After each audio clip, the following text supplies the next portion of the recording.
بسم اللہ الرحمن الرحیم۔ السلام علیکم ورحمۃ اللہ وبرکاتہ۔ DNN سے میں ہوں آپ کا میزبان شفقت محمود۔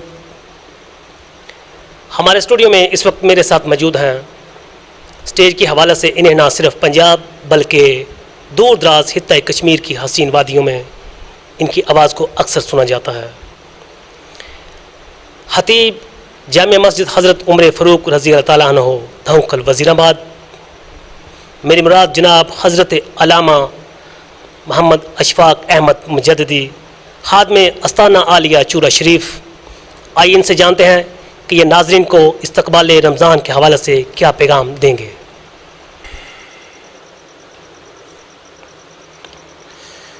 نحمدہ ونصلی ونسلم علی رسولہ الکریم، اما بعد فاعوذ باللہ من الشیطان الرجیم، بسم اللہ الرحمن الرحیم۔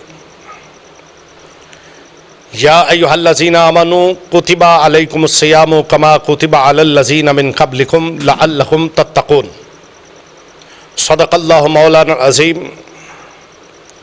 اللہ رب العزت کا لاکھ شکر ہے جس کی توفیق سے اور نبی کریم رؤوف الرحیم سید المرسلین خاتم النبیین شفیع المذنبین انیس الغریبین رحمت للعالمین احمد مجتبی جناب حضرت محمد مصطفیٰ صلی اللہ تعالیٰ علیہ وآلہ وسلم کے نالین پاک کے تصدق سے آج مجھے اسٹوڈیو میں استقبال رمضان شریف کے حوالے سے چند ایک کلمات بولنے کا شرف حاصل ہو رہا ہے۔ تو ناظرین کرام، اللہ رب العزت نے قرآن مجید میں ارشاد فرمایا ہے کہ اے ایمان والو، ہم نے تم پر روزے فرض کیے ہیں کما کتب علی الذین من قبلکم، جس طرح کے تم سے پہلی امتوں پر بھی روزے فرض کیے تھے، لعلکم تتقون، تاکہ تم متقی اور پرہیزگار بن جاؤ۔ تو ناظرین کرام، اللہ رب العزت اپنے قرآن مجید میں ہمیں پیغام کیا دینا چاہتا ہے؟ رب تعالیٰ فرماتا ہے یا ایھا الذین آمنو، اے ایمان والو، اے میرے محبوب کریم صلی اللہ علیہ وآلہ وسلم کے امتیوں، میں نے تم پر روزے فرض کیے ہیں۔ اور ساتھ ہی کیا فرمایا؟ فرمایا فقط تم پر روزے فرض نہیں ہیں، تم سے پہلے نبیوں پر بھی اور نبیوں کی امتوں پر بھی روزے فرض ہو چکے ہیں۔ اللہ رب العزت نے یہ ارشاد فرمانے سے پہلے یہ کیوں ارشاد فرمایا ہے؟ کیوں لوگوں کو یہ بتایا ہے کہ فقط تمہیں نہیں بلکہ تم سے پہلی امتوں کو بھی روزے ملے ہیں؟ اس لیے کہ اللہ رب العزت چاہتا ہے کہ میرے محبوب صلی اللہ علیہ وسلم کی امت رمضان شریف کو اپنے اوپر بوجھ سمجھتے ہوئے قبول نہ کریں، بلکہ اس کو اللہ رب العزت کی رحمت سمجھتے ہوئے قبول کریں۔ اور آگے اللہ رب العزت کی منشا کیا ہے، رب تعالیٰ کا مدعا کیا ہے، رب تعالیٰ کی رضا کیا ہے، وہ اللہ رب العزت نے آخر پہ بیان فرمائی ہے۔ رب فرماتا ہے لعلکم تتقون، تاکہ تم متقی بن جاؤ، تم تقوی اختیار کر جاؤ۔ اب سوال یہ پیدا ہوتا ہے کہ تقوی کا لفظی مطلب کیا ہے؟ اگر لفظ تقوی کی وضاحت کی جائے تو بہت زیادہ وقت درکار ہے، بالکل سادہ سا اور مختصر سا ترجمہ کرتا ہوں۔ تقوی کا مطلب یہ ہے کہ بندے کے دل میں یہ احساس پیدا ہو جائے کہ میرا اللہ مجھے دیکھ رہا ہے، میرا اللہ مجھے دیکھ رہا ہے۔ مثال دیتا ہوں، روزہ ایک چھپی ہوئی عبادت ہے، ایک پوشیدہ عبادت ہے۔ یہ روزہ کسی کو اگر ہم رکھتے ہیں تو نظر نہیں آتا، اس کے باوجود بھی اگر ہم روزے کی نیت سے ہیں تو سارا دن ہمیں کھانے پینے والی چیزیں ملتی ہیں، بے شمار نعمتیں ملتی ہیں، مشروبات ملتے ہیں، بہت زیادہ لذیذ کھانے ملتے ہیں، مگر جس کے سامنے بھی آتی ہے وہ یہ کہتا ہے کہ نہیں، میں اس وقت روزے میں ہوں۔ جب انسان اس چیز کا اظہار کرتا ہے کہ نہیں میں روزے میں ہوں، اس کا مطلب یہ ہے کہ بندے کے دل میں یہ احساس پیدا ہو چکا ہے کہ میرا اللہ مجھے دیکھ رہا ہے۔ تو ناظرین کرام، تقوی کا مطلب وقت کی قلت کے پیش نظر میں جو سمجھانا چاہتا ہوں یا جو آپ سمجھ چکے ہیں کہ اگر جائز چیز ہے، پانی جائز ہے، حلال ہے، رب کے کہنے پہ پینا چھوڑ دیا ہے، کھانا جائز ہے، حلال ہے، مگر رب کے کہنے پہ سحری کے وقت سے لے کر افطاری تک، فجر کی اذان سے پہلے سے لے کر مغرب کی اذان تک ہر جائز چیز کو اس کی رضا کے لیے اگر چھوڑ دیا ہے تو رب خوش اس بات میں ہے کہ اگر میرے کہنے پر تم نے جائز چیزوں کو چھوڑ دیا ہے تو پھر میرے کہنے پر ناجائز چیزوں کو بھی چھوڑ دو۔ اسی کا نام تقوی ہے، لعلکم تتقون، اسی کا مطلب تقوی ہے۔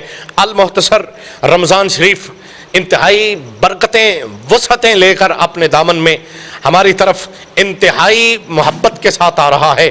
جب شعبان المعظم کی آخری تاریخیں آتی تو نبی کریم صلی اللہ تعالی علیہ وآلہ وسلم اپنے صحابہ کرام میں کھڑے ہو کر ارشاد فرماتے، اے لوگوں سنو، ان قریب شعبان جا رہا ہے اور رمضان المبارک آ رہا ہے، ایسا مہینہ آ رہا ہے کہ جس کا ایک ایک لمحہ رحمت ہے، جس کا ایک ایک دن رحمت ہے۔ اور آگے سرکار دو عالم صلی اللہ علیہ وآلہ وسلم فرماتے ہیں ایسا بابرکت مہینہ ہے، اگر کوئی بندہ نفلی عبادت کرتا ہے تو اس کا اجر فرضوں کے برابر ہوتا ہے، اور اگر کوئی فرض ادا کرتا ہے تو اللہ تعالیٰ فرض عبادتوں کا ثواب 70 گنا تک بڑھا دیتا ہے۔ المختصر، نبی کریم صلی اللہ تعالیٰ علیہ وآلہ وسلم یہ ارشاد فرماتے ہیں کہ اس مہینے میں اللہ نے ایک ایسی رات رکھی ہے جس کو لیلۃ القدر کہتے ہیں، اور ایسی رات ہے جو 1000 مہینوں سے بہتر ہے۔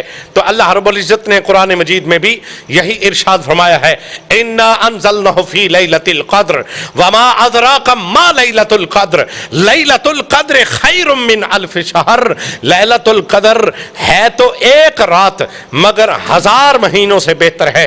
تو ناظرین کرام، جو پیغام دینا چاہتا ہوں، نبی کریم صلی اللہ تعالیٰ علیہ وآلہ وسلم فرماتے ہیں یہ رمضان المبارک کا مقدس مہینہ اپنے درمیان ایسی رحمتیں اور برکتیں لے کر آ رہا ہے کہ جس کے پہلے دن، 10 دن پہلا عشرہ یہ رحمت ہے، دوسرا عشرہ یہ مغفرت ہے، اور تیسرا عشرہ اتقم من النار، جہنم سے آزادی کا عشرہ ہے۔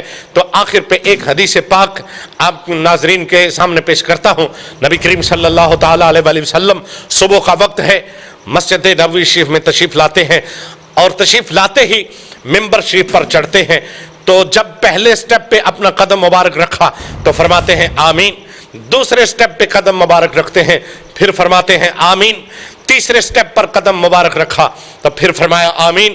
صحابہ کرام نے عرض کی، فدا کا ابی و امی یا رسول اللہ، یا رسول اللہ صلی اللہ علیہ وسلم، ہمارے والدین آپ پہ قربان ہو جائیں۔ آمین تو اس وقت بولا جاتا ہے جب کوئی دعا مانگنے والا بھی ہو۔ تو یا رسول اللہ صلی اللہ علیہ وسلم، ہم نے کوئی دعا مانگنے والا نہیں دیکھا ہے، تو آپ نے 3 مرتبہ آمین فرمایا ہے، اس کی حکمت سے ہمیں آگاہ کر دیجئے۔ تو نبی کریم صلی اللہ علیہ وسلم نے فرمایا، اے میرے صحابہ کرام، ابھی ابھی میرے قدموں میں جبریل حاضر تھا، ابھی ابھی میرے قدموں میں فرشتوں کا امام حاضر تھا، تو وہ دعا مانگ رہا جب میں نے پہلے سٹیپ پہ قدم رکھا، اس نے دعا مانگی، یا اللہ تباہ ہو جائے وہ شخص جس کی زندگی میں رمضان آیا اور اس نے رمضان کی قدر کر کے جنت حاصل نہ کر سکی۔ جب اس نے یہ دعا مانگی ہے تو میں محمد مصطفیٰ نے آمین کہا ہے۔ دوسری دعا اس نے یہ مانگی کہ تباہ ہو گیا وہ شخص کہ جس کی زندگی میں اس کے بوڑھے والدین ہوں، ان کی خدمت کر کے اس نے جنت حاصل نہ کی ہو۔ جب اس نے یہ دعا مانگی ہے تو میں محمد مصطفیٰ صلی اللہ علیہ وسلم میں آمین کہہ کے اس کی تصدیق کر رہا ہوں۔ المختصر، آخر پہ دعا کیا مانگی کہ یا رسول اللہ صلی اللہ علیہ وسلم، تباہ ہو جائے وہ شخص بھی جس کے سامنے آپ کا نام نامی اسم گرامی،